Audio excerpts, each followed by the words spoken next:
If you need to change out a drag link and a tie rod, the upper tie rod of a 2004 Jeep Grand Cherokee Limited, the parts you'll need, I use these Moog parts.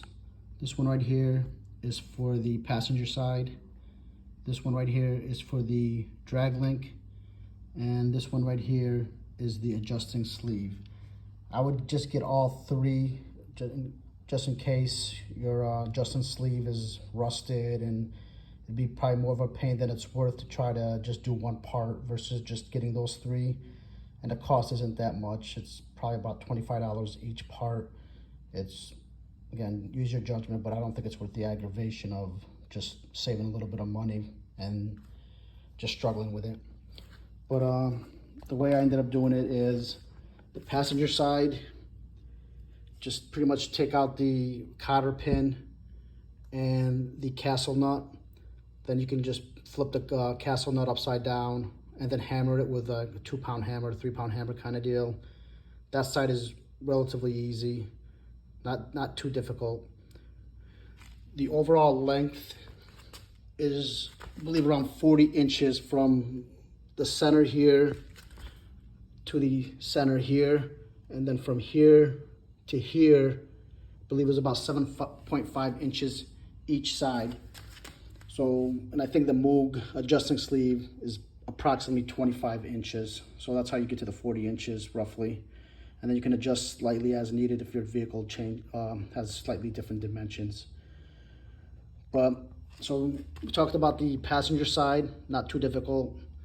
But when you get to the pitman arm side, that one's a little tight clearance, and what you could use is like 3/4 wrench to kind of break it loose, or even a 3/4 or 19mm socket. It's going to be a tight fit on that side, but if you adjust your steering a little bit on this, you may be able to get the clearance that's needed. I believe that's what I ended up doing, and then put a breaker bar or a pipe on the socket, and that gives you the added leverage that you need.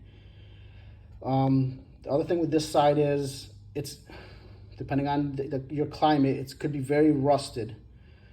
So what I ended up doing is I tried the pickle fork approach, you know, just breaking it loose with a hammer and a pickle fork. That really didn't work out that well. So what I ended up getting was the ball joint separator. So you pretty much just put the ball joint on the top, and it kind of basically compresses it. I ended up just cutting it just because it was kind of stuck. It wouldn't come out after the pickle fork, but cutting it, and then you can get like a rental tool from Autozone or Advanced Auto or something like that. And using the ball joint separator was a better approach. You really don't have the space to try to hammer it kind of deal with because it's not like the other side where you have the clearance. So ball joint separator is highly recommended. Get that ahead of time just in case you run into difficulties with a pickle fork. But yeah, so these are the main tools. And then at the end, I would use some anti-seize for the threads and then kind of put it together. And when you're all done with the job, your steering will be a little bit off.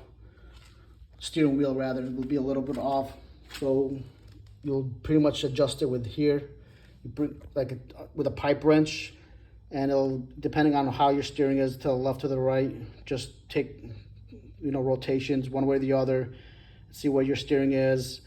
Then you bolt it kind of thing with here, and you bolt it with the other side here, and then kind of take it for a spin around the block or something, see kind of where your steering wheel is now after it's, and if it's still slightly off, again, just go back and unloosen it here, loosen it there again, adjust it again, and then by that second time, hopefully it's a lot closer, or if not, perfect.